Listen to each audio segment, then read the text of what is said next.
turn on our your... kids. It is on. Okay. Let's start with the flag salute. I pledge allegiance to the flag of the United States of America and to the republic for which it stands, one nation, under God, indivisible, with liberty and justice for all. But they still. All right, so for approval of the agenda, I would like to add to the consent agenda the collective bargaining agreement between UFCW 21 and the school district. I'd like to move that we approve the consent agenda with the addition of the item that you just mentioned. All right. Negotiated agreement with UFCW. Any discussion?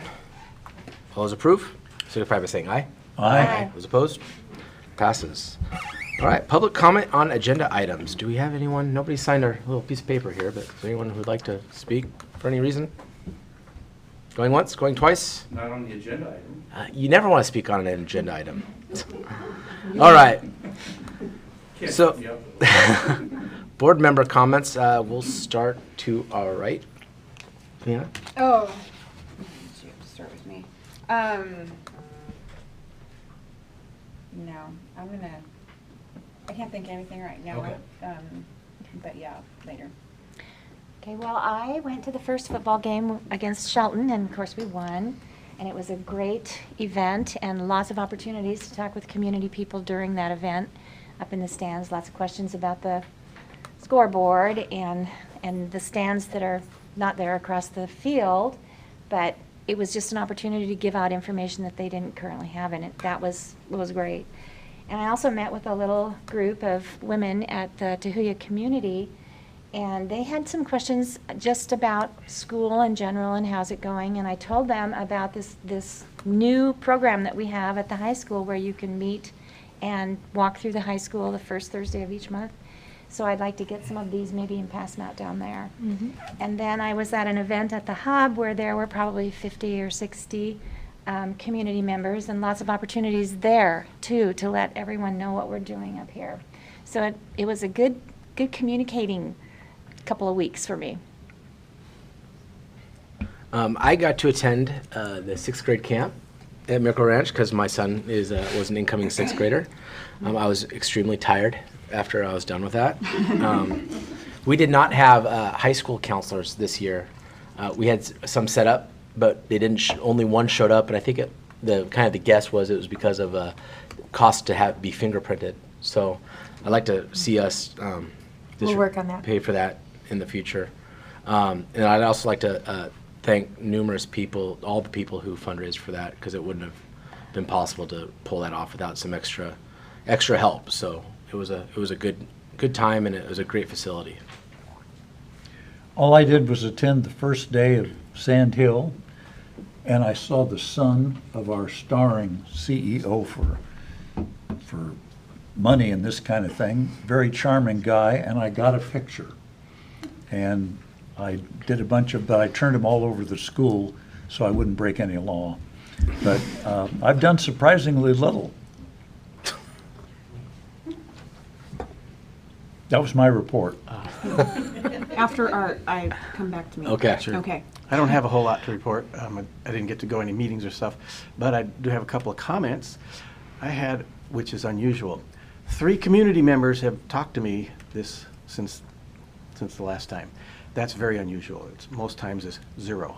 But of the 3, 1 was a complaint, and 2 were real positive things. The complaint was the person just asked, I just want to hit on you because you're a board member. So I said, okay. And they said, why did they move the middle school loading and unloading of kids down to the parking lot? I said, I don't know, but that's not our area of whatever. So that was number 1. Well, let me interrupt you so Okay. you can tell them next time they ask you. For safety reasons, we had too many parents speeding past kids who were trying to get out of their other parents' cars or buses and whatever, and it was dangerous. And that's why we moved it. Well, thanks. I will actually see that person tomorrow, so I will let them know. Let's see, the second person that was a telephone call, I didn't actually talk to that person, and I'm not going to name the person, but somebody we've all known for a while, was ecstatic, absolutely ecstatic, wanted to have me call that person back. I haven't had a chance to yet, but was ecstatic about the school camp. just wanted to let me know that it was a wonderful experience for that person and also for the kids and everything else. And that was a real nice surprise to have a nice thing on the tape recorder. Again, I'm going to call the person back and have a little chat anyway. Now, what was the third one? All of a sudden I forgot, so we'll just have to wait and we can go over to there. Okay. So I just heard about this and I was going to ask this question. And there's so many things that go on here that I sometimes hear it from parents or whatever, but there was a new addition to the art program where an artist comes, and I didn't know much about that, but she was raving about it, and I hadn't heard, but I'm super excited, of course, because that's exciting to me. So we've expanded arts offerings K-12 this year, which have included the addition of orchestra at the high school. It has included the addition of an art elective at the middle school, and it has included different ways to provide art, visual arts opportunities K through 5. So K through 2, we have art added into the rotation with PE and everything. And then, I think K through 2. And 3 through 5, we are partnering, we're getting mentoring from a program that has been ongoing for a number of years in the Peninsula School District. And we had our first docent training this week. It's a volunteer docent art program, and there will be several times during the year that this happens in those grade levels. And we invite community members in to get their volunteer work done and get trained. And so they go to this training, they do the activity, and they learn all the history about that piece of art and everything that they're going to do. And then they go to their assigned classroom or classrooms and do the activities with kids. So that allows us to expand the visual arts program at the cost of approximately $2 per activity per child. So it's very, very powerful. Nice. And we had a huge number of volunteers. We just got it. Cindy Smithers organized the event for the training, and so we had to spend a lot of money on food to feed all those people at that training. But so that event will be happening, I think, next month. I'm guessing because it was the activity had to do with gargoyles. Oh, So cool. it will be very cool. So that excites me like extremely, and I know that all the parents and the volunteers, they go through a background check and all that, but I know I'm watching how many parents are super excited about that and being able to connect with their kids and other kids and be involved in that. So that double exciting. Well, as you notice from the item that Laura mentioned, and this one and many other things that we'll be talking about this year, one of our major focuses this year as we build on our whole child, whole school, whole community commitment is engaging the community more in working in our schools and working with our kids. Not just, and great, the more times we can get them to just come visit and be at events is awesome, but we also want people to be a part of our learning community. So we're Very excited about that. Good job. All right. Moving on to the consent agenda, and I would entertain a motion to approve that. Mr. Chairman, I move that we accept the consent agenda as given. Okay, and discussion. I do have one thing on that Miles contract. It says it's dated 13th of August, but we're not going to be signing it on the 13th day of August. We've already signed the contract as For I thought it was for the district approval or board approval. After the yeah, fact. we've been, yeah. That's when we signed it, but we haven't had it on the board agenda yet. So, Okay. and then they haven't started providing services Okay. yet. I have a comment too, same one. I went through and read that one just because it was fairly easy to read because it wasn't 75 pages long. And it's boilerplate stuff, but what I couldn't figure out is, what's ABA? Not American Basketball No, it's Association. not. They're defunct. It's a behavioral, It's- it's like a behavioral health.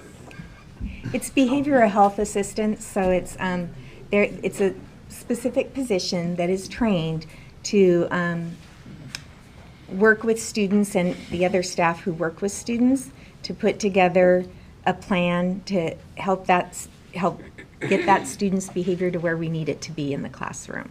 And so they have some specific background that not all of our employees have, or most don't have, in how to best address out of the normal behaviors, and to work with the student and the school and the parents and make it an integrated approach to helping that child develop behaviors that are consistent with what they need to be in the classroom. Thanks. Any other discussion on the consent agenda? All those in favor of approving the agenda signify by saying aye. Aye. Those opposed? All right, moving to facilities and athletics by Joan Moore and Mark Swafford. Okay, and we want to start our facilities presentation with a really big thank you and recognition. So I would like Joan to introduce some staff members who are here to get that, because our crew is always amazing. But this summer they went above and beyond in many ways, and I'll let Joan talk about that. But we are glad that they were able to be here tonight so the board could recognize them in person. Most of them, one cannot be here because of family commitments. Yeah, Mike Fletcher could not be here, and he was very integral in our part. We have, please stand when I call your name. Devin Watson, Ron Green, Sharon Olson, Mark McEwen. We have Silas Ray, who's not here, Samantha Jimenez, who's also now being a para, and they were very integral in doing our projects, as you know, our health center. Without the staff, it couldn't have been done. So. Our kudos to the health center. That place looks amazing. Beautiful. It does. It really does. And I'll be sure to, after the football season, bring my shoes with all the beads from the football field that I tend to collect, so you guys don't have to replace it.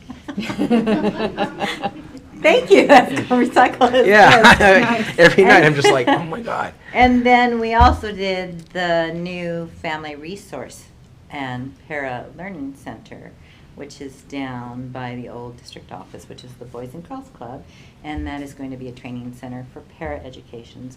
So we took an old portable and we reformed it and transferred all sorts of stuff. So it's a brand new learning center. It has tables in there. It has with IT. They can do training and be fully serviced. Awesome. So, also I want to let you know that we have new lettering on our community gym. It says community gym. It's posted. And we also got our new art project up and at the Hawkins Middle School. I'm asking our board to tell me what it is. Have any of you seen it yet? Has seen it. anybody seen it? Nope. Okay. So I'm going to hold that off for next, so you Okay. guys can figure. It's it's really nice. Well, So, can we go special. look and text you so we're not in You there? can. Okay. Or the next football when you walk in and see me. And then the biggest update is we do have the fire watch at Belfair. Our employees and team are really stepping up the plate so we can have a continual fire watch on the weekends. And we have a fire watch during the day and the night during the week. And we're getting that addressed immediately. We're working very closely with our fire marshal in regards to that. This is as a result of the lightning Right, but strike. that hasn't been. No, it's a very extensive It's a very repair that has extensive, to our be insurance made. company is involved, Oh. we have civil engineers involved. Oh, It is wow. very extensive, it was a lightning strike, it took out the fire panel as well as our communication system with our portables and our boilers. So we were trying to do it from step one, getting it, and since it's being an old system, the parts are not readily available, so now we're integrating them into a. It's a probably better going to be system. a replacement with new systems Yeah. at the expense of our insurance company. But we're Good.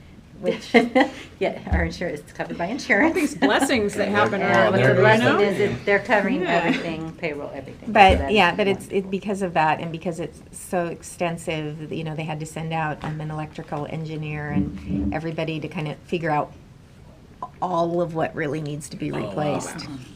Right, so I want to Couldn't have taken out a thank our week. staff. Without them, a lot of this stuff could Just a not little have been bit done more. this summer. You know? Okay. So that's my side of. Thank you, Joan. Thanks, Joan. Good You're up, job. Mark. Okay, facilities, we all know they're great, but I just was over at the gym. We were hosting Kingston tonight, and the coach came up to me and says, "Oh, is your commons out there?" He says, "Wow, this place is really nice." He says, "Everything's nice right here." I said, "You're right." And remember when we were in the other building, how embarrassed we were when teams came. Now, they All love right. coming here. So All they're right. beautiful Nice. facilities, and they're well maintained by our crew.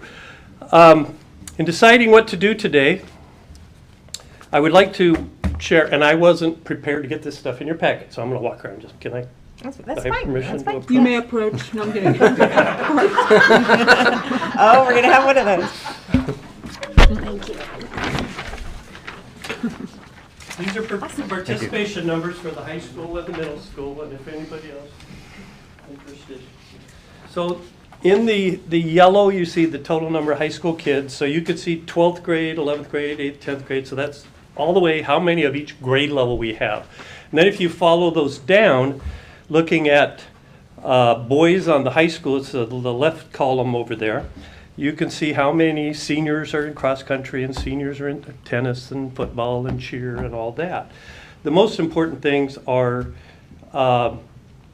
your total participations. I'm going to stay on the high school side here. So for boys, it's 18.7%, and for girls, it's 24.3%, which is good. I like the boys to be up, but I'd also like that the girls are keeping up with the boys right now for the fall sports. In the middle school, you see 519 kids.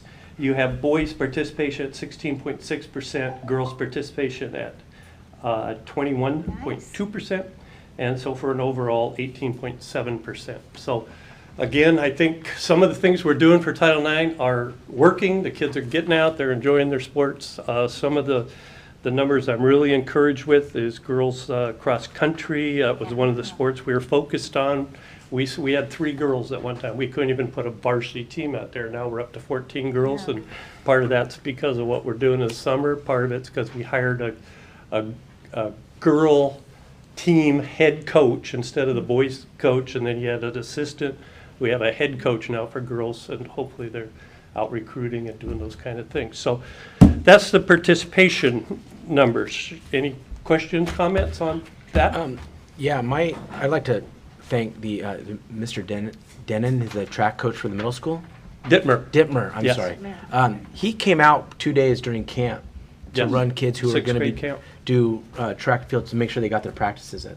I thought that was That's pretty going cool. above and He goes to beyond. the camp, he runs the 6th graders there Yeah. through a practice, so it'll count for one of their practices. Yeah, and I thought that was so going they'll be above ready. and beyond for him. So please give Absolutely. my thanks to him for that. Yep, Is One this other little girls? question? Oh, pardon? is the girls where it says football one? Is that one person? Yeah, Or? one girl. We have One girl. senior I just girl. have to applaud that. That's pretty amazing. Yes. Is she on the team then? Yes, but we have one boy cheerleader too, so it evens That's- out. My son wants to be a cheerleader, so There I you think that's go. pretty cool. So I had a question on the cheer. It has an asterisk. What is the asterisk? Well, the asterisk is because cheerleading cannot count for the WIAA Title IX stuff. So this does include it, but even with taking those cheerleaders out, we were right 50-50 boys and girls right now. But, I don't understand. We have 12 cheerleaders that don't play another sport. We have 5 others that play soccer or volleyball. So we have basically 12 girls that are choosing what to do. They turn out every day. The only thing they don't do is compete against other schools. That's why we can't count them for Title IX. So, Mark, Yeah. at the football game, I'm almost positive I counted 18 girls down there, cheerleaders. That's what I was just saying. We're listed 12 on here, Oh, okay. but 5 are counted in volleyball and soccer. Oh, these are non-repeated. We Okay. have, right. Okay. Right, All right, thank you. Good way to just figure that out, right? okay. So what's with the 18% for the boys? Male crisis? Male crisis?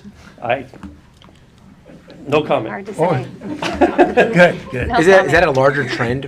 Why? I mean, the I think numbers- football, 41 is a low number for football. It is. And hopefully that trend doesn't continue. It is interesting to note, though, there has been a trend Yes, sir. nationwide, a pretty significant trend decrease in high school football participation. Yep. Well, we can do. I is was reading that in make your, sure. I know it. in your coach's magazine. Yes.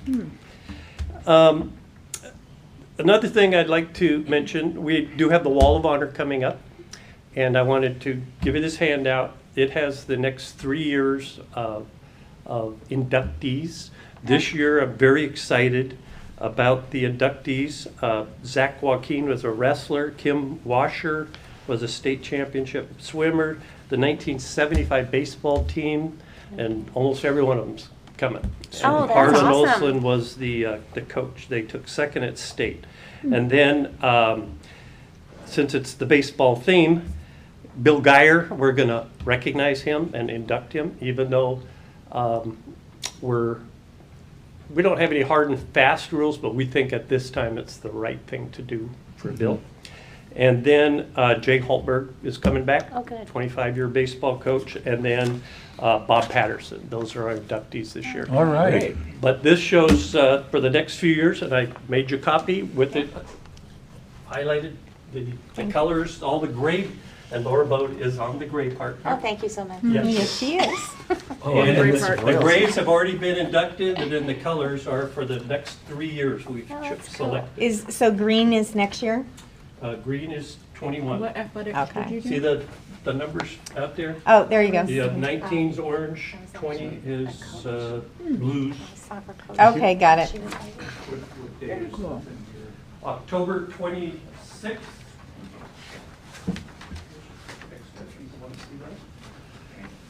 Okay. The other thing I want to mention is Booster Club. We have a very strong group of parents helping us out, and I'm getting all the paperwork together. They just donated $3,200 to get a new end zone camera Oh, for cool. all sports to use. Our other one was 10 years old, and they didn't even have one to use last year. So athletic department's going to pay the balance of about $1,500. Athletic department, ASB, it's already gone to them, Ashley. They've also, our boys are, last year LaSalle High School came and played us here from Yakima. And so it's our turn to go there. And that's a long trip for a school bus. So found out the school bus would cost us about $1,030. The Booster Club said, find out how much a charter bus is and we'll pay the difference. And so they're giving us, the charter bus is $1,700. So Booster Club's donating Oh, nice. $700 so we can take a charter bus. All right. Be really comfortable. Yes, and so they got the Wall of Honor coming up. They had a great golf tournament. Projects, I wish I could stand here before you and say the scoreboard's up, but it's not. And I really don't have much to say about It that will be. right now. Yes. Yeah. The grandstand is moving along very well. And softball field, Steve Hupper, former graduate, right now is in the design stage. Put it all on paper, so if we have a concrete guy, we could say, here's the concrete work. You know, we want you to bid on this part of it. Here's the irrigation work. Here's the backstop work. So we're paying a little bit of money to Sensen Hill to get it all laid out for us so we can hand it to a contractor, each piece of that project. So we hope to move on it. Cool. That's all I got. Any questions? You gonna have it all done before you leave? I Yeah. We hope don't so. know. Yeah. Sorry. didn't I'm mean here to answer questions, but I am a linesman at the volleyball game, and if Oh, you need they're- to they get- could be waiting for me. Well, Okay. That's okay. you're on the personnel report as your retirement. And Yes. You're leaving big shoes Yeah. to fill. So Oh, I think I we appreciate appreciate not only in athletics, but with just the facilities. Appreciate So it. Big Jade to say. Yeah. Okay. Have Thanks, fun. guys. Thanks, Mark. Thank Thank you. you. Your staff, thank you, everyone. I know you've been working a long day, and if you feel like you would like to leave right now, you're allowed. it's only going to get more boring from here. The doors are locked. Thank you. Yes.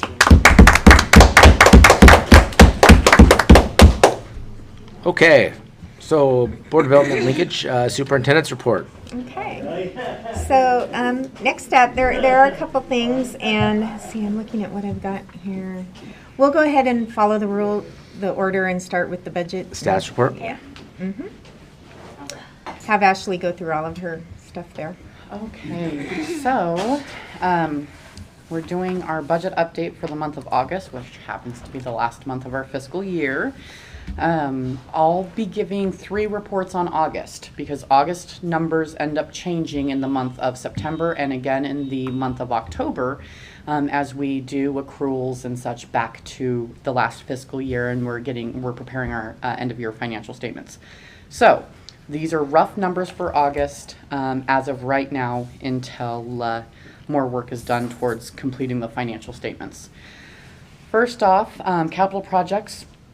Right now we have about $2.5 million in the fund. I will be completing a transfer of $1 million from the debt service fund over to the capital projects fund. This was part of the 1920 budget in order to replace Sand Hills roof and do the early kindergarten portable. That transfer will be occurring within the next month. So next month you'll see that those numbers have increased by $1 million and debt service will have decreased by $1 million. Debt service currently we're at about $2,655,000.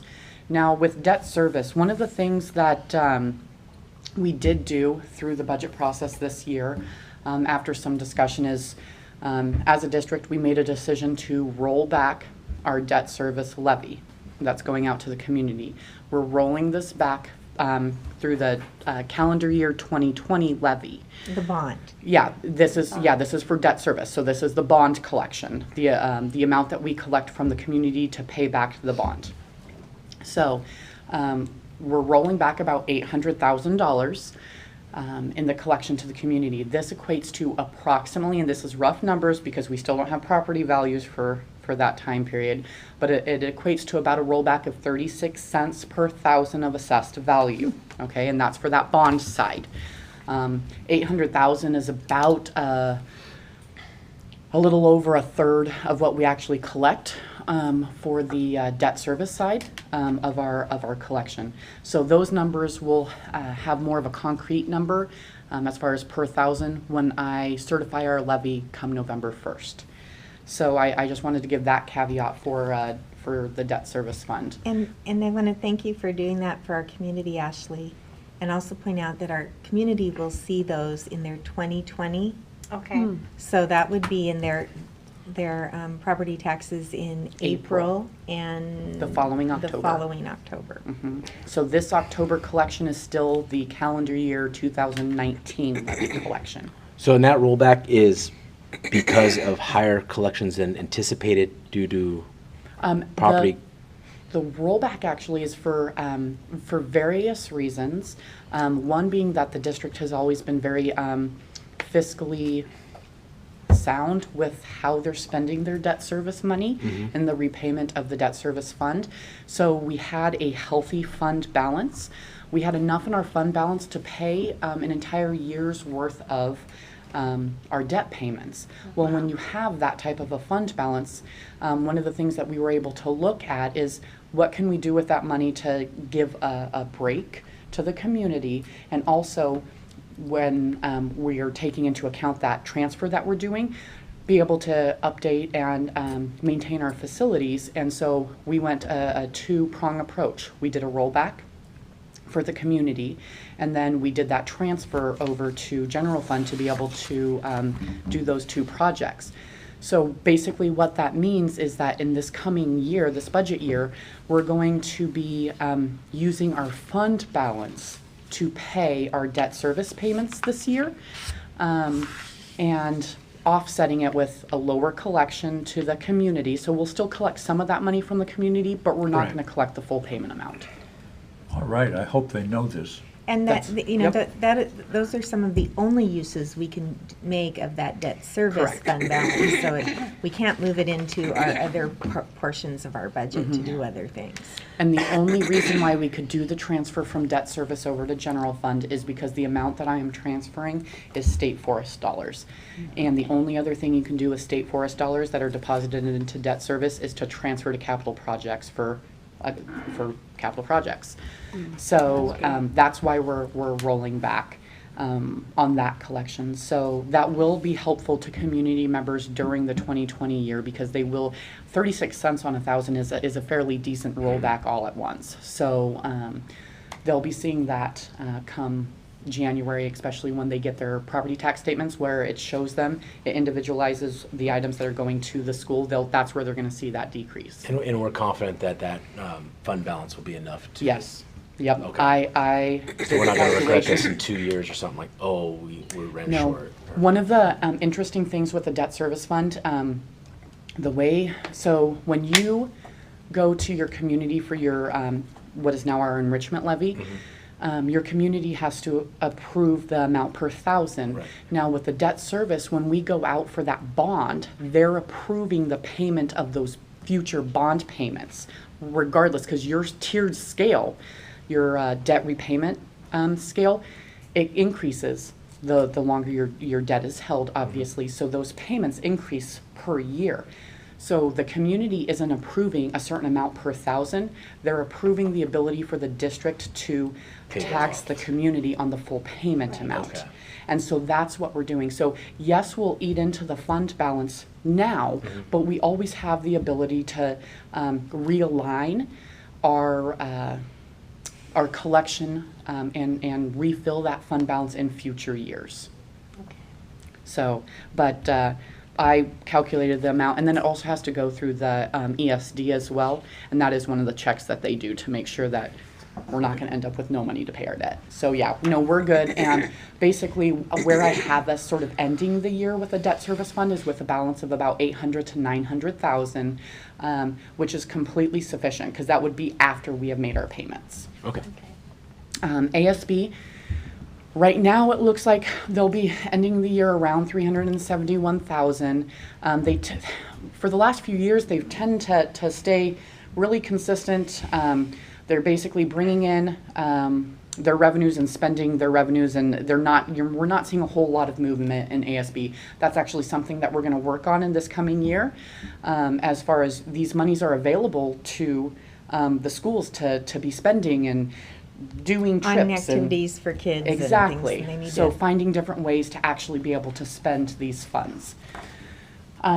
Transportation vehicle fund, we received our depreciation payment, so we are at $173,840 now. Transportation, I'm sure you guys heard about our situation yesterday. I did really want to take a moment and commend Maureen on how she handled that situation yesterday.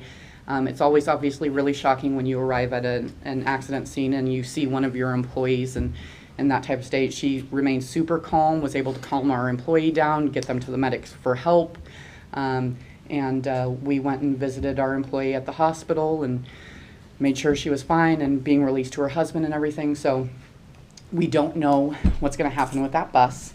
It was a 2004. It's off the depreciation schedule. Surprisingly enough, for a ladder, it did a lot of damage. Broke out multiple windows, some frame damage, all of that. I've been working with the insurance company both yesterday and today to get an adjuster out, value the damage, and then get a separate quote from another company so we can determine is the bus going to be a total loss or not. So with that being said, I don't know if you guys recall September of last year where we lost the bus to an accident. We may be in the same situation this year. Thankfully, with our risk pool in a situation where a bus is considered total, we do have no bus replacement.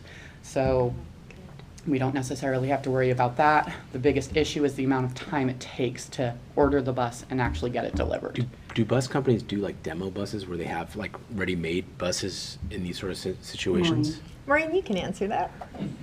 So, the bus companies do have stock buses. Mm-hmm.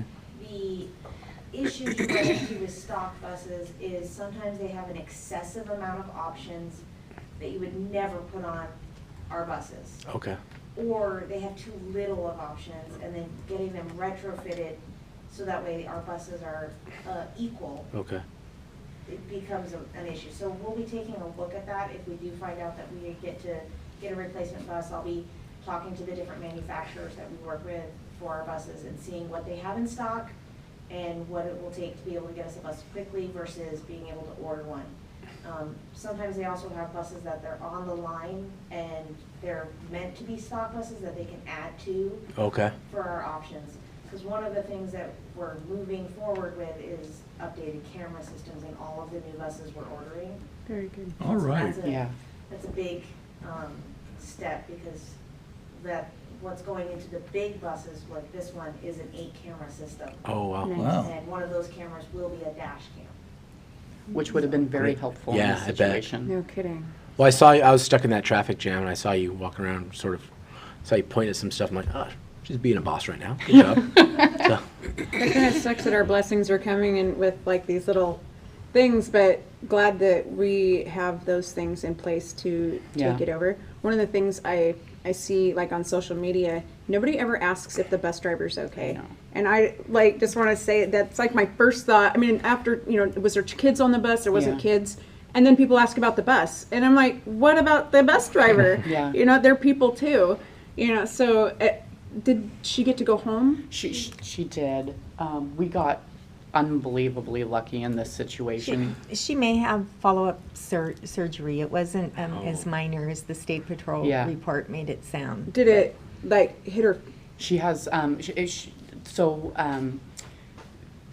from the glass impact, it all came at her. We had glass 3/4 the way back the bus. it was That's just a how ladder, powerful. not just, but it's It a hit ladder the at 50 miles an windshield, hour. right? Yeah. A ladder, so the ladder on the vehicle Mm-hmm. it was in this trailer, and I think what I can see in the video footage that I've seen now Mm-hmm. is it looks like at some point it was up and it was perpendicular to the vehicle. Awesome. Yeah. And so that hit the bus, and where it actually hit the bus and where the bus was stopped at is a huge difference.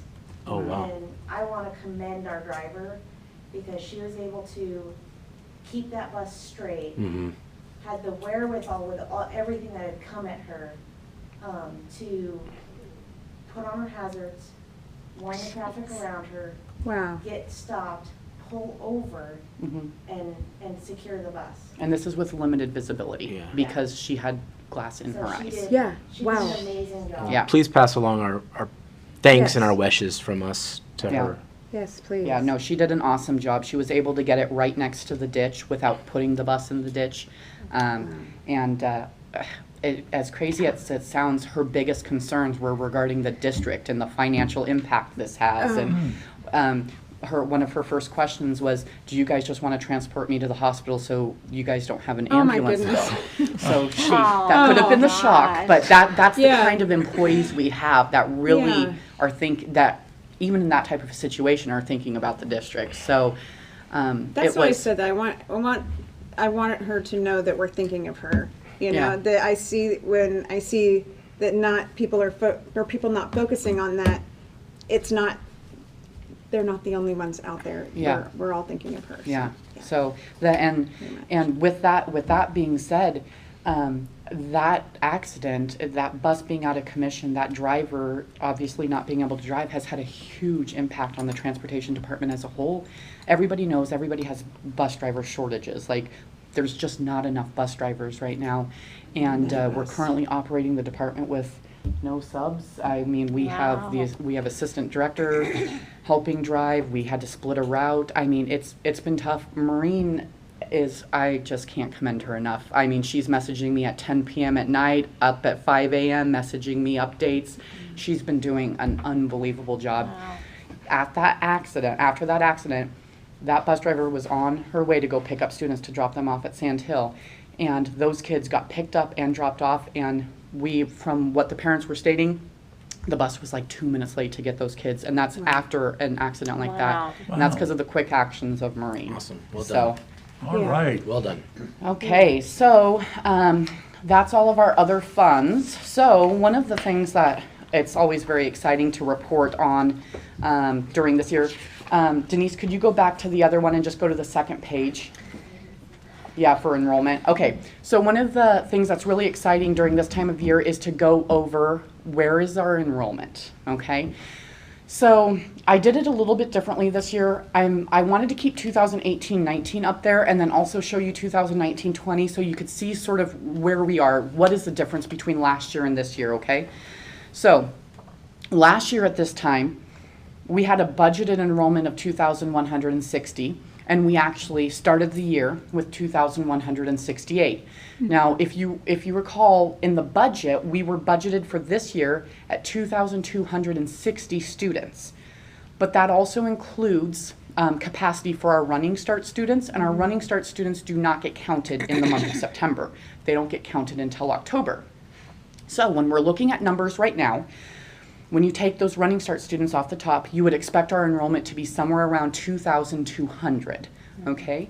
As of our September account, we were at 2,238. So, knock on wood, it appears like we will be over our budgeted enrollment come October, which is really something that's exciting to see at this point and would put us in the 4th-year trend of an upward If we had space. increase. That, yes. We're going to be talking about that. Yeah. So, the difference last year between our September count and our October count was 100 FTE. Wow. So, if we follow the same trend into this year, which we may not, but if we do, our enrollment would be over 2,300. Okay, so we're all just crossing our fingers and waiting for So our the high October school. count. In a long, long time. Yeah, Yes. we were there once a while back. But what does that do to our classification in WIAA? Is that going to shut us into the That's next? dependent on the number of the kids in the high school, and we would have a long ways to go to Okay. count Yeah. for. Okay. Yeah, I don't have those memorized. Mark does, but Yeah. and they only look at students in the grades 10 through 10 12, through 12. and we're a long ways from moving Yeah. up. I'll say that's fine. We can have some buses do circles for a while they're counting. Yeah. Yeah. Yeah. So overall, enrollment is looking very promising. I'm trying not to get my hopes up, but I'm counting down the days till our October count. So that's where we are at with enrollment. Now, the way that and it just will, really quickly, if I Uh-huh. can point out, in the past several years, our biggest growth has been at kindergarten. oh yeah, And that wasn't the case this year. Our biggest growth is in the high school. Wow. And middle school Yep. enrollment. So Yeah. that, Is that that- would mean that trend is going to be very temporary.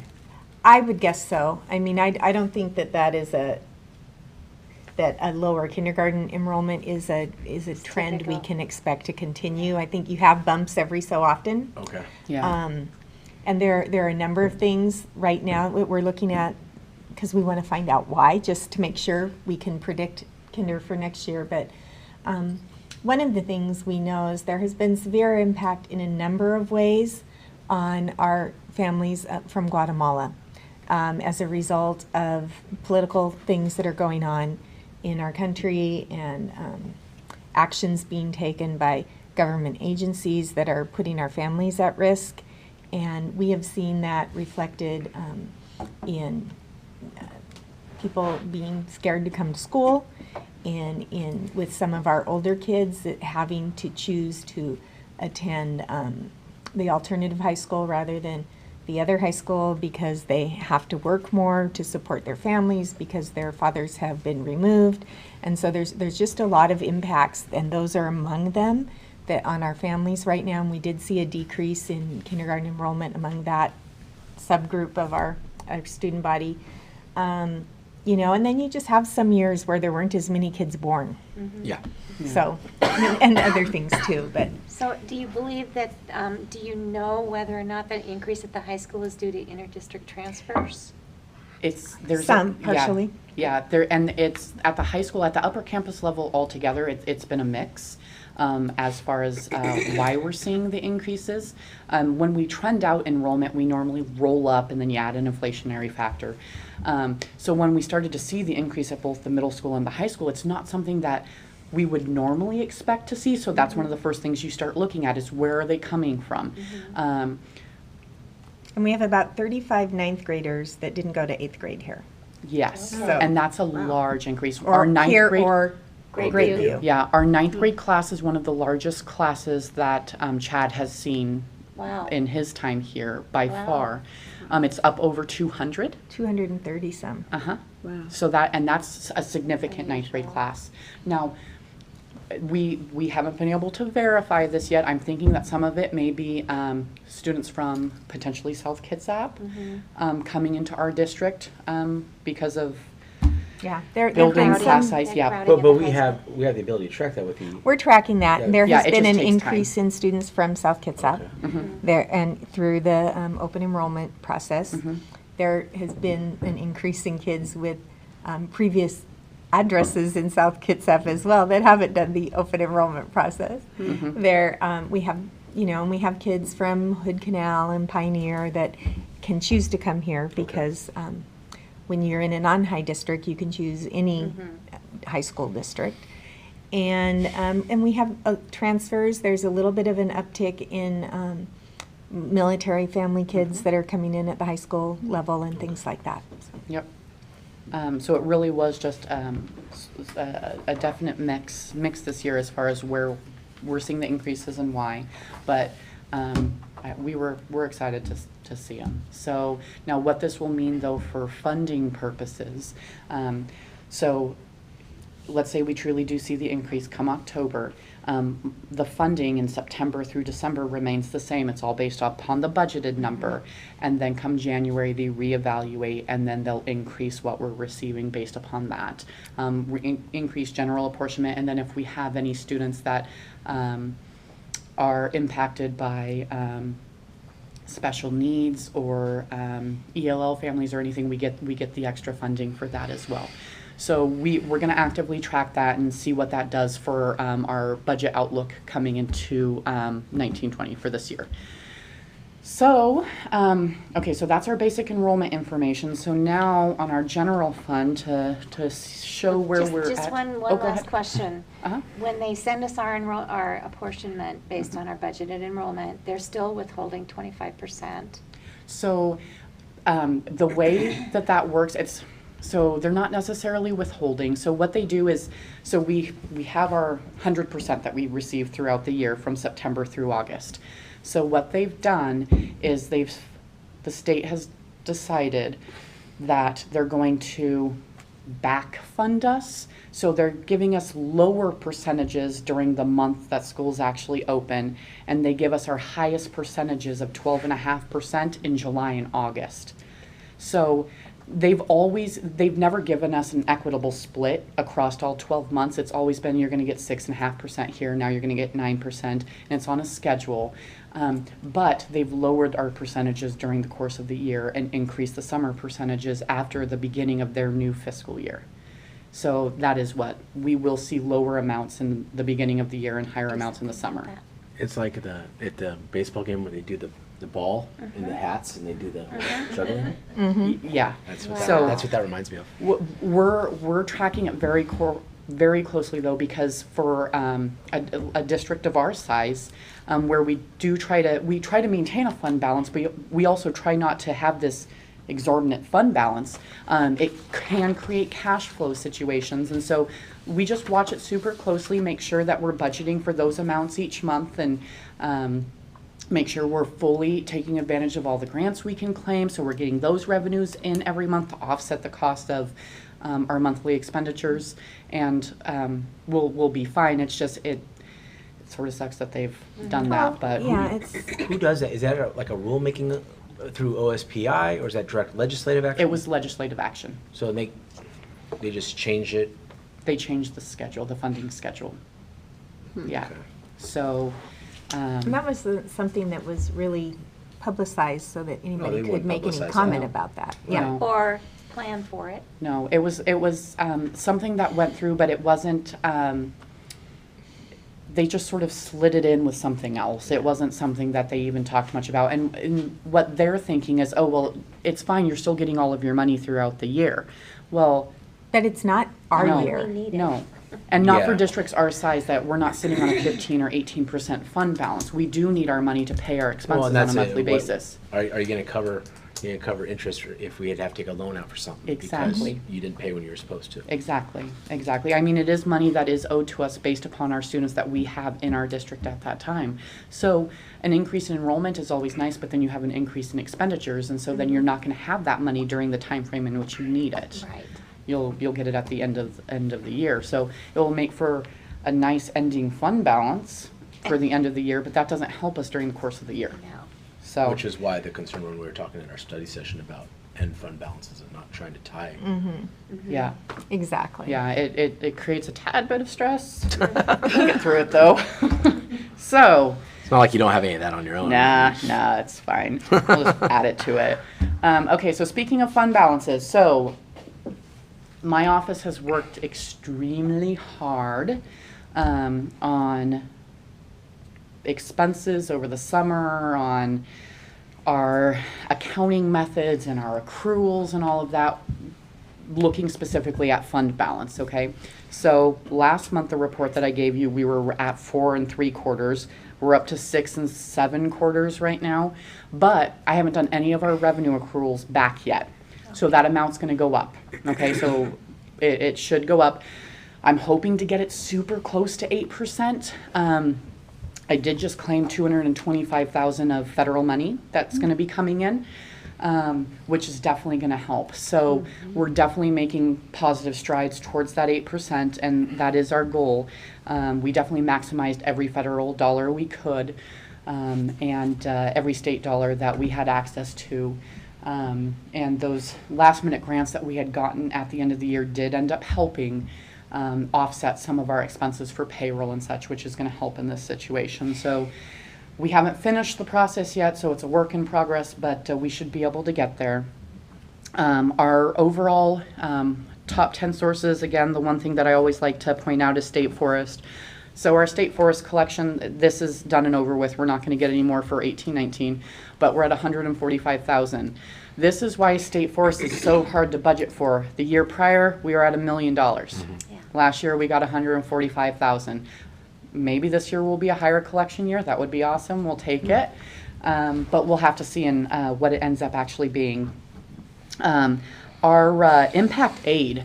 Dana had mentioned an increase in our military families in our community. You can see from that our impact aid collection over the course of 18-19 was about $91,000. This is actually a fairly drastic increase from when I started here. You guys were only at about 24,000. Right. So that is quite a significant increase in the course of 2 years. So do you guys have any questions about the revenues? I mean, other than that, it's showing that we're over everything that we had budgeted for revenues for the course of last year. That's due to the increased enrollment. So, okay, so expenses. So right now, it's basically showing that we're trending to technically end the fiscal year at 6.72% fund balance. Again, this is the number that's going to be changing as we do our accruals back. Overall, all of our expenditures across the board were obviously over what had been budgeted. The largest impact last year was our negotiations, our salaries, and closing that after the budget had already been completed, not necessarily knowing where we were going to actually end up. This year, we set a target and we stuck to that target, so we were able to budget at that target, which was really nice. So we shouldn't see those variances this year. The next trend shows where we're at this year versus where we were at prior years. So right now it's tracking at about a 2.18 million fund balance.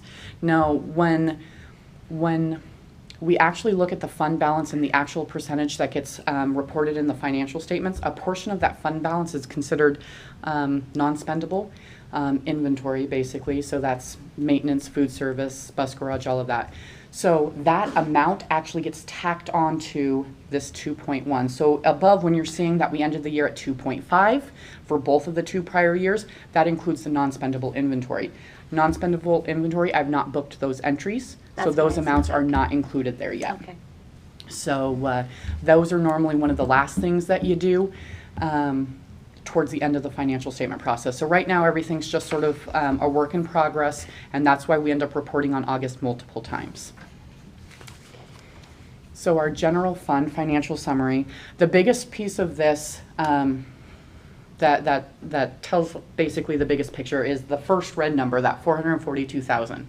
That basically shows that over the course of the year, for revenue purposes, we took in 33.3 million, yet we spent 33.7, so we spent 400,000 over what we had received. But what that does not include is our revenue accruals back to 18-19 because I just did the claim yesterday and it won't come in until our apportionment here at the end of the month, and then it comes again in October. So once I get both of those sets of money, I accrue back, and that should close the gap. I don't think we'll be able to fully close the gap on that 442. We'll probably get to about 300,000 of additional accruals back, so we'll be at about 100,000 for the year. Did you have any questions on any of the specific numbers there? No.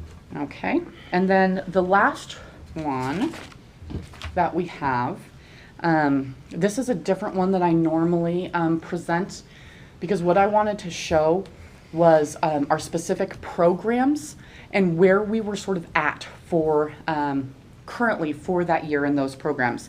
So you can see as far as overages go, our biggest overage is in basic education. Okay, so this is just providing an education to our students. So a biggest piece of that is going to be the salary increase for all staff, certificated, classified alike. And then it goes through and shows you, you know, we were a tad bit over in athletics for the year. And then it goes down through everything. Do you guys have any questions about any of those items? I do have one that I want to show that is actually, it shows as a negative, but it's actually a positive. Running Start. Yeah, I was just going to ask you about Okay, we have seen a large increase in Running Start participation. So Running Start is great for our students and the community members to take part in and, you know, get these classes to their students at a severely reduced cost. Now, but the way that it works for our funding is we get decreased funding for our students that are we're not serving on campus, obviously, but we still have to pay the Running Start bills. And so when we see that increase in our student participation, our Running Start bill was it was $500,000 this last year. So it shows that it's really great. We have students taking advantage of the program, and that's great for the community. There is a cost to the district, though, and so that's that overage there. So as I recall, we still get the FTE if there's any Right. of them here, and there is a super FTE number exactly. as well. So this 125,000 in the red simply means that there's more kids going that you didn't budget for. Correct. Yep. Okay, so you're still getting money. Exactly. Okay. Exactly. And then, so what ends up happening, like we tend to guess right around where we were at the prior year for Running Start, especially because you can have junior and seniors participate. So you would assume your juniors who participated are going to participate as seniors, but you can't guess how many juniors you're going to have participate. Right. And if they're late registering, they don't get an opportunity to register until our counselors are back and can send that information on to the colleges. So you can't budget for that. So over the last few years, we've seen a drastic increase in participation, but it's one of those things that it's really hard to determine how many kids we're going to have that are actually going to participate in it. So, and that's one of the things that we're waiting on right now for our final enrollment numbers for October is how many of our kids are actually going to be doing Running Start and are actually going to be getting counted in October. Well, I guess in 2 years we'll have a lot of juniors doing it. Yeah. Yeah. So currently, our current year-to-date budget for Running Start, oh, this was for last year. never mind. So we had budgeted at about 412,000. What we actually ended up paying out was the 537. Oh, okay. Yeah. And part of the reason that's hard is you don't know how many kids are going to go part-time or full-time. Yep. Right. Or how many, yeah, Or stay how here. many's going to, yeah. Yeah, how many are just going to go for, you know, Quarter. a trimester or a quarter and then end up deciding that it's not for them. So it's a running number. We like to see the student participation because it is really good for the students. It's just really hard to track on our end. So we ended up upping our budget for Running Start this year in anticipation that trend would continue, and we'll see if that's actually the case. So that's what I have to present on for August. Do you guys have any questions, comments? No, good job. No, thank good you. job. Appreciate Okay. what you guys do. Yeah. Okay. Very good job. Okay. So Ashley already touched on the enrollment reporting piece, but class sizes, we can report at this point in time, are really good at all grade levels. Our class sizes in K2, K3 are meeting the state requirements. We have classes individually anywhere from 14 to 20 in those grades. But overall, we're meeting the 17-to-1 requirement because that's done on an average across the district. And then class sizes are, we don't have overloads at any of our elementary school grades right now. We have class sizes at the middle school. You know, there are ups and downs, different parts of the schedule, but they're averaging about 25 per teacher. Some are higher, some are a little lower. The electives classes tend to be a little bit higher, but that's really exciting. At the high school, we have about total of 5 sections where teachers have an overload because they have over 30 kids in the class, but most of those class sizes too are around 25 to 27. So we're looking really good. All of them fell within what we budgeted for, so we're feeling really good about the implications right now. Most of our teachers have comfortable numbers of kids in their rooms and that's kids good. that they can deal with, and that is really nice, because the reason we pay overload is to a teacher is because they have an excessive number of kids to deal with. So we're trying to recognize the extra stress and work that creates. And so it is always our goal, of course, to not have to have anyone be in an overload situation. So we were able to do a really good job with that this year, and we're excited about that.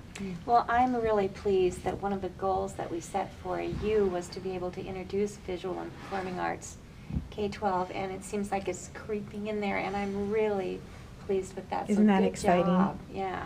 We're really excited for it, and I can't wait to see when these docents do their lessons, and to get to visit. You know, Lars is splitting himself between the 2 buildings to be our K-2 art specialist, and I can't wait to get to go visit his classrooms at the buildings and see what's happening. And then, you know, Terry Klusman has taken on art at the middle school, visual arts. So we've got some really exciting things going. Do any of these happen in the morning, early in the morning, or is it more of an afternoon or middle day type of thing?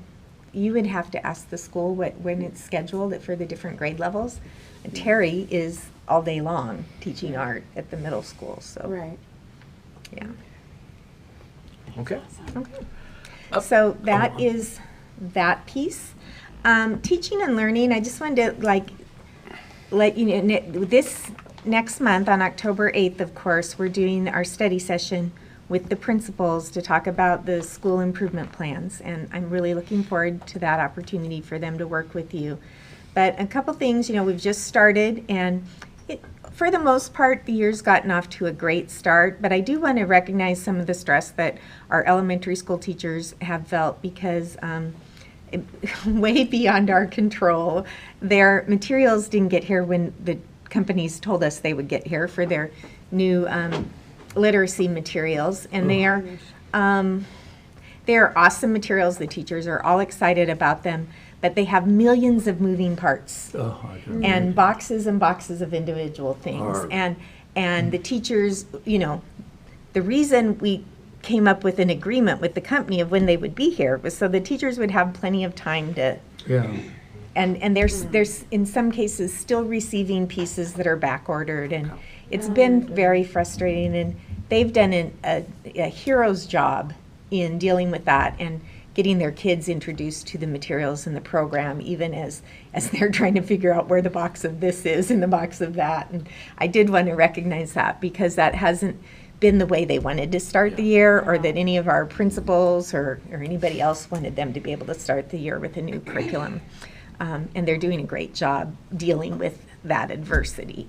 So we're pretty, and they're very excited about the possibilities. So that's really neat, but I did want to recognize that. Can I say one thing about that? What? Can I say one thing about that? Yeah. Lisa Roberts did a wonderful job negotiating with the company because of this situation, and was able to get us a $17,000 credit Nice. on the purchase of future materials for the curriculum. Nice. So basically, they refunded our shipping. It was $17,000 in shipping alone, but towards the cost of materials. Well, all right. Materials. Oh, that's So that again, say just about shows those what we go through to make sure that, we're gonna get something out of it, out of what has been done, so. Good. And that's important because we will need more stuff. We've already had to, the class sizes at Belfair at the 5th grade are the highest class sizes we have in the elementary, so we didn't get enough individual student Yeah. items for the number of kids in those classes, so we've already had to order and say, okay, we need more of all of these little pieces, so. Well, I appreciate, that they are doing the right thing and making us whole and Mhm. doing that because that, 'Cause I that can was a imagine the huge stress. impact. Yeah, I can imagine the stress that would put. Oh, yeah. Well, You start the season or start the year and this new curriculum, you probably already feel a little bit behind the 8 ball on it. Right, and then, we're hoping to have everything in everybody's hands when we did the training, and then we had to say, share with your partner. Nobody wanted to do that, and nobody wanted to say that. And so I really did want to recognize that our teachers have done Yeah. a really great work in dealing with that situation, so that's. Special kudos to Lisa, I think that was It was a remarkable. new experience for her, and she did a really good job. Yeah. What are you gonna do for us? Yeah. Well, I'd asked her, I said, so Lisa, are you gonna talk to him about shipping? She's like, already on it. I've already asked the question. I was like, great, that is awesome. Nice. Yeah. So that's very exciting, Yeah. and we have lots of really exciting things to come. I encourage any of you to take an opportunity to visit some of the art things that we have going on and seeing that. So pretty cool. I want to talk just a little bit about a couple capital projects things. Ashley has been working with everybody that she needs to work with to ramrod the scoreboard issue, and we are making progress. We are. So We know that we have the proper permitting. We've talked to drilling companies. it is moving forward. It is moving forward now. So as soon as I can give you any very specifics, we will. Yeah. Okay. And then I wanted to talk a little bit about a couple of things. First off, you've asked before about updates on where we are with the Feller transfer. So Yes. Right. I've seen a preliminary set of transfer documents that have been presented to Fish and Wildlife to get their take on. And they've had those for about a month. So once we hear back from them, and it looks like they're okay with that, and then the board will have to decide if they're going to accept those documents, and then it will be on our board agenda for you all, and you'll get those documents in a more final form. Okay. So our attorney's working really hard with them to get to a place where we can bring something forward. Okay. So that's All right. what we can know about that. Also, next week, there is a meeting scheduled that was a meeting for the stakeholders committee, but it has been advertised, so now that there will be public at the meeting for the discussion of the freight corridor. And at that meeting, WSDOT's going to present their preliminary plan. I have seen it. I don't want to I know how it is when you're running a meeting and you have something you want to present, so I'm not going to describe that in our public meeting, except that there would be concerns that we have about the plan. And I spent about an hour on the phone with our real estate attorney today, Denise Stiffarm, talking about both of these issues. And one of the things that in meeting with Craig and Laura in our weekly meeting that we talked about was, would it be important to declare our use of our big hunk of 40 acres. property back here in light of the planning and our potential impact? Denise didn't feel like that impacts either way, but if the board wants to, if we want to talk about it right now and say, we are intending to build an elementary school on that point and make it, and take a vote on that, we can do that. But that is still our property to do what we want to do with. And should it become something that is part of negotiations, that's, whether we take a vote on that tonight or not, we still have the same position. So it's up to us. If it makes us feel that it's stronger position, we can go ahead. What's our recourse if we choose not to do anything with regards to, we just refuse to sell any property? Well, that is where I'd ask Denise for further, Okay. but, you know, we're in a unique position. We're not like the other landowners who are private individuals with whom they negotiate, because they're in a position where they get to negotiate, but in the end, they have to take what WSDOT.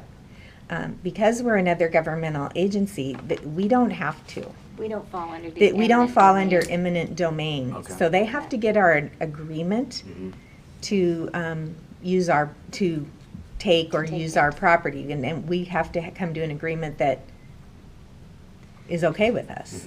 So I think because, I think one of the things I'm going to recommend as we move forward is that we get Denise involved formally as we might be moving into negotiations. My question is, you were mentioning whether we do or don't make a decision on making that like an official. That's where we're ours. going to build the next elementary school, Right, and, for example. and you said that she might have said that, or she said that it doesn't matter whether we do it or not, it's still solid, but is that something that we should do? Well, that's was my question for her today. Okay. And she didn't feel like it was something you had to do. And they haven't had their meeting is next Tuesday. Right. So, So let's wait until yeah, I was gonna say, we, maybe we make that an agenda item for the next month's meeting. based Last- on what we hear at that Yeah. meeting, I'm planning to go. Good. When But- and where is that? It is the 24th Yeah, at 1 p.m.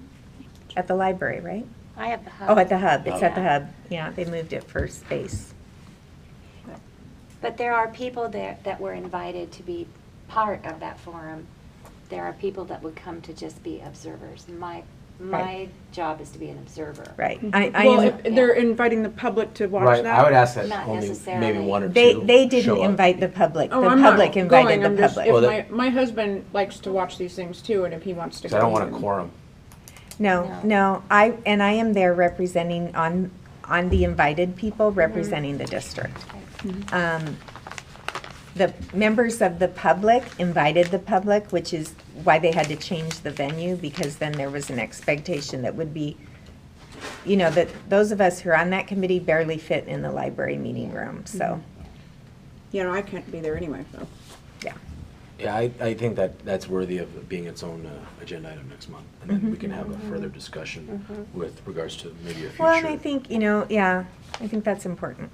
So, The other thing I wanted to put in this report is, I would like to have an agenda item next month to have the board, I would like the board to consider doing, I know we're already doing an October 8th study session, but I'd like a short session prior to next month's board meeting to discuss some of our levy planning with the board. Yes. The same night, or do you want The to have same a night as the different- regular board meeting. oh, okay, so, Of the okay, next one? Mm-hmm. Okay. that works for me. Okay. Because I want to get levy planning underway, because I also want to then start the board thinking about future bond planning Yep. for a new elementary school, Sorry. so that we can look at moving Belfair to a Let's different just site. put a shovel in the ground right now. Yeah. 5:30 then? I think 5:30 if that works for you. And that was the date again? That's our October. regular board meeting, October 17th. 17th. Okay, just 5:30. Yes, please. 5:30.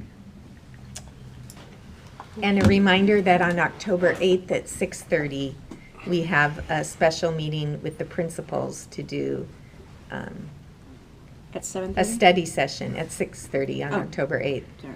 on their school improvement plans. What time? Oh, I think I have that in here already. October 17th. Okay. Is that your report? That's my All report. right. So board letter columnist, I have September, and I would, Ashley, if you have time, maybe Monday, if I could come in, I'd like to write my letter based off of our rollback. And just That's get maybe, awesome. maybe get some, That's I a don't want to good get idea. too in-depth, but just a little bit more specifics about how I can, Yeah, because Work that then we in. can put that out in a lot of places Yeah. for people to see. Good job. Yeah. so.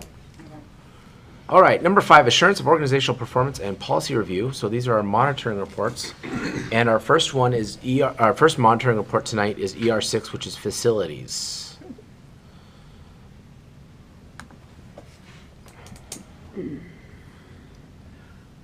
you have any comments you want to make on that or anything? Or are we Not really. I mean, just- I think we're working really hard on future planning, and Mark and Joan have done a great job of moving us forward in this area. And obviously, we have 2 big buildings that are relatively new, but even so, we still have facilities, upgrades, or maintenance things to do there. But the biggest piece on our future planning right now is a replacement for Belfair Elementary School, and upgrades that will continue to need to happen at our other elementary schools, so. And I at see in Sand here Hill. that you have already convened a facilities committee to Well, start we did discussing that. have a facilities committee that discussed other issues last year, and we're going Same to one. extend them and add new people if we need to continue this process. Okay. After baseball last night, middle school baseball, the machinery is still working. Mhm. 6:30. Well, that's good. Yeah, it is. It's good to see that Yeah. progress on the stadium moving forward. So I would like to move that we find the superintendent's performance to comply with ER6. Okay, we have a motion. Any second? We don't Doesn't need a need a second. second, but in terms of discussion, I would just like to review this policy as it's written, that the superintendent shall ensure that district facilities are adequate, safe, clean, inviting, and conducive to teaching and learning, to develop and maintain a continual 20-year plan, to develop and maintain a continual 5-year plan for managing and developing facilities and involve key stakeholders in the process, and we just talked about that facilities committee, and also to provide an annual report to the board. So in all of those areas, I believe the superintendent has met the executive requirements. Here, here. Yes. I would agree. Any other discussion? No. All those in favor of finding the superintendent to, sorry, I'm having, mine's moving slow, so I have to move between. Board finds superintendent's performance to comply with ER6 signify by saying aye. Aye. Opposed? All right, that one's done. The second one, ER7 asset protection. I would like to move that we find the superintendent's performance to comply with ER7. All right, discussion. Well, I'm, just a comment that you have placed ownership of all district vehicles with the transportation department. Was that not the case before? At one time, no, it wasn't. And so, Okay. they were like, the maintenance was taking care of their own Theirs. trucks Oh, and those okay. kinds Oh, of okay. things. So, Okay. yeah, this makes more sense. Okay.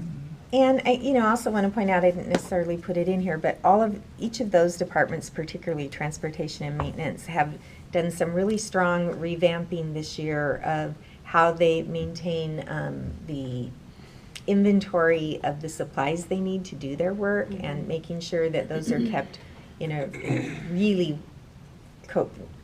really well-kept way, and that they're making sure that their inventories are appropriate to support any work that they need to do, and that they can tell us what's in those inventories.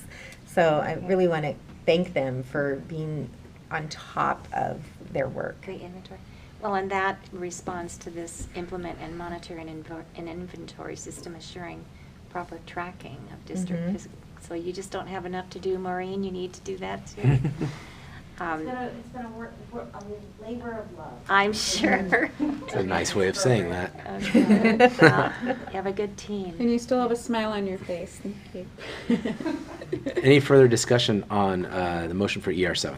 No? All right, all those in favor of finding the board, or finding the superintendent performance to comply with ER7 signify by saying aye. Aye. Opposed? All right. Next is policy review. That's the board's opportunity to discuss, propose, and/or make revisions to the policies. These were the policies that we looked at, I believe, We looked at the Last study month. session in this month. no, these were different ones. These are different ones on here. Oh, no, yeah, These are the I'm ones we jumping discussed ahead. last month. Yeah, these are the ones. So any, Yeah. was I there don't have any more for that Right. personally. any changes that we, Mm-mm. okay. No, I think we were pretty thorough, pretty good. Yeah, no, I Great jumped, discussion. jumped ahead down to the next section is the summary of your discussions Study from your session, study right. session. Thank you for putting that all on there too, not And just they've for been us, but around other for a people to while, see so that. they're experience tested. Yeah.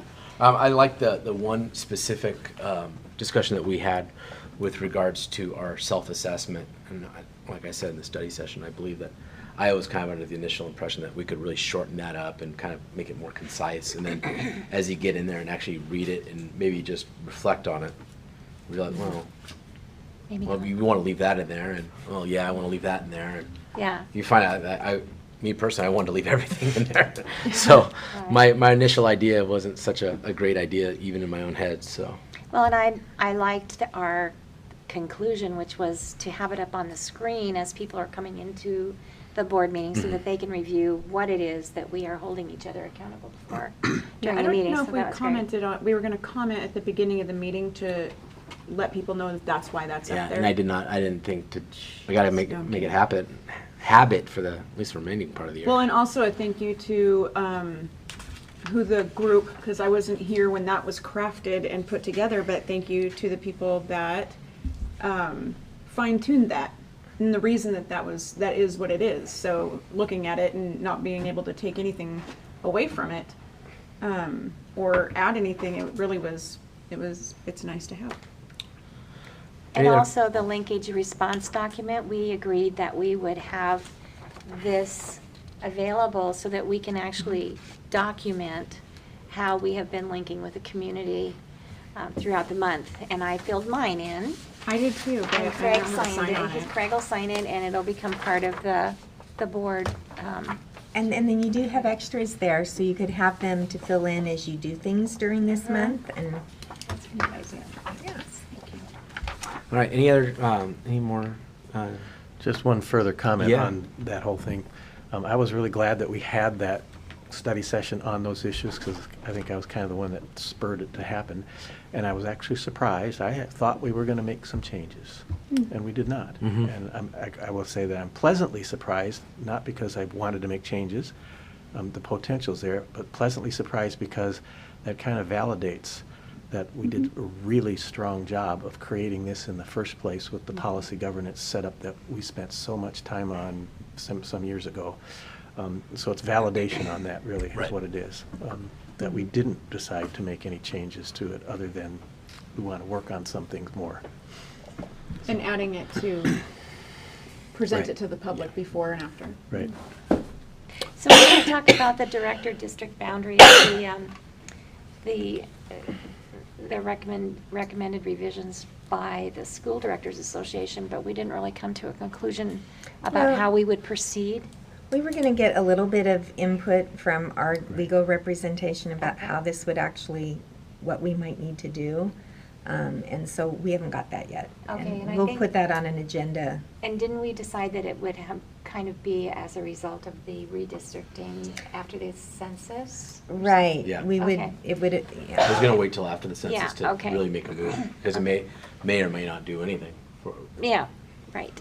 I doubt it won't do anything, but don't want to jump the gun too much on that one. All right, so heading into the adjournment, our self-assessment of the meeting, which Director Campbell will process the board's self-assessment.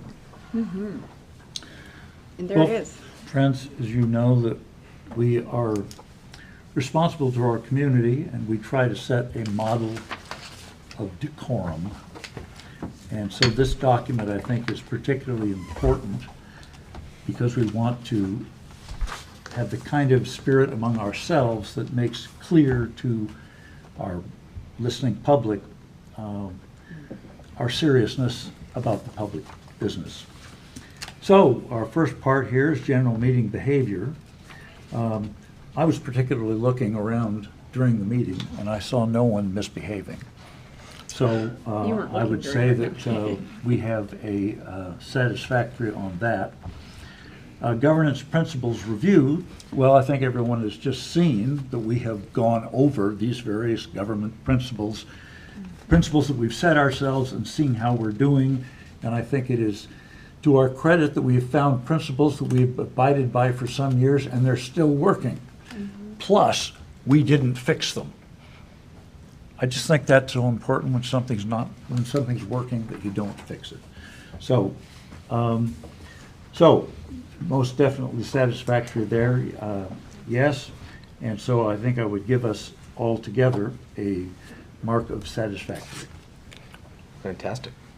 All right, so for the good of the order, any other good of the order items before we adjourn? You normally ask for board member comments. Well, that's what I'm doing right now. Okay, I have one. Yeah. I remembered the comment from the public that I didn't remember in the beginning. Can I have that? That's maybe more like a double comment of a sort. In any case, I had a person come to me asking, and thank you, Dana, and earlier for I had the answers ready.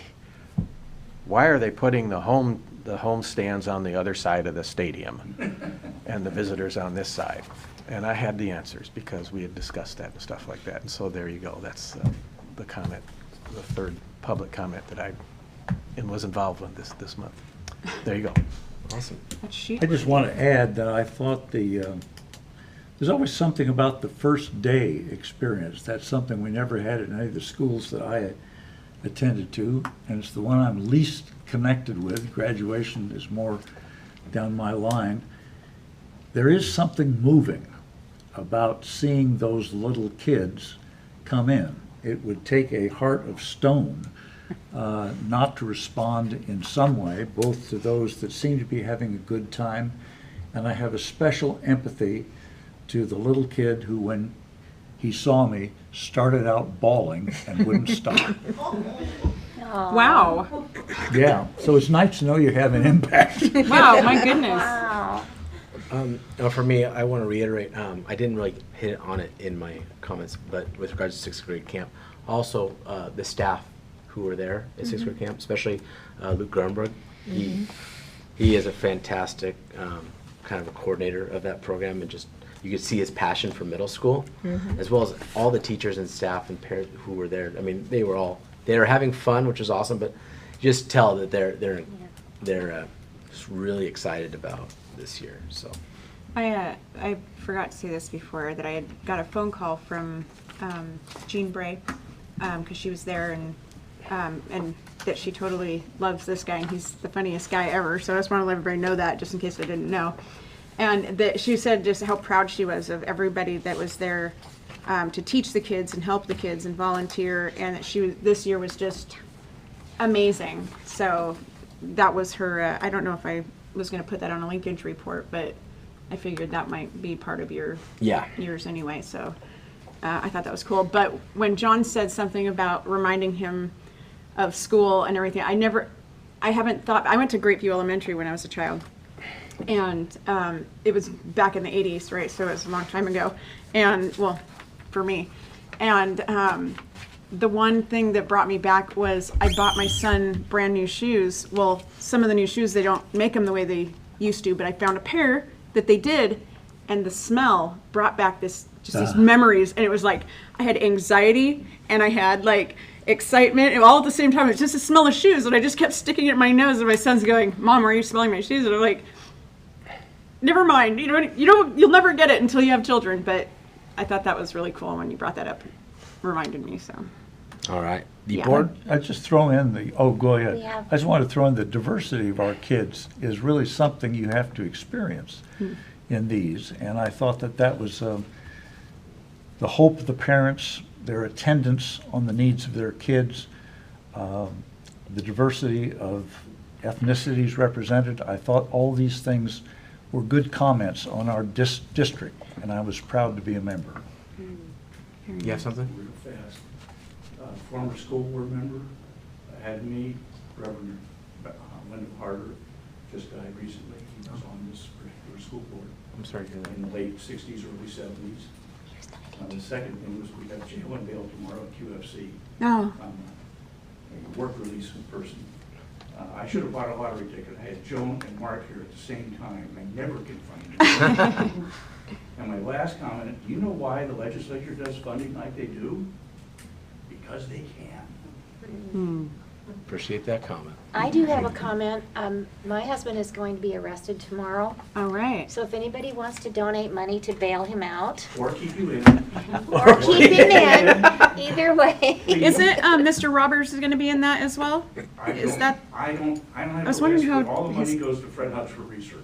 Yeah, he's going to be there, so he's not teaching tomorrow. I guess he's going to have a substitute. Because what time is that? I hope he's taking a personal day. Yeah. I think somewhere around 9:30, 10 o'clock till about 4:35, somewhere in that range. Oh yeah. I don't have it memorized. You're not there all day. I'm the gopher. I'll be taking the money up to. All right. The board- Plan on work release. All right, next board meeting date, we'll have a study session for the school success plan on October 8th at 6:30 PM here in the boardroom. 5:30. No, that's a study session on the 8th for the study, for the Oh, success On plan. a Tuesday. no, okay. Yeah. And then we'll have another study session prior to our next board meeting. So the study session will be 5:30 on October 17th, followed immediately by the regular board meeting. So with that, meeting is adjourned. Thank you. Thank you. What are we supposed to put in on these? Just what you did. Is Oh, the I 8th see, the okay. Wednesday?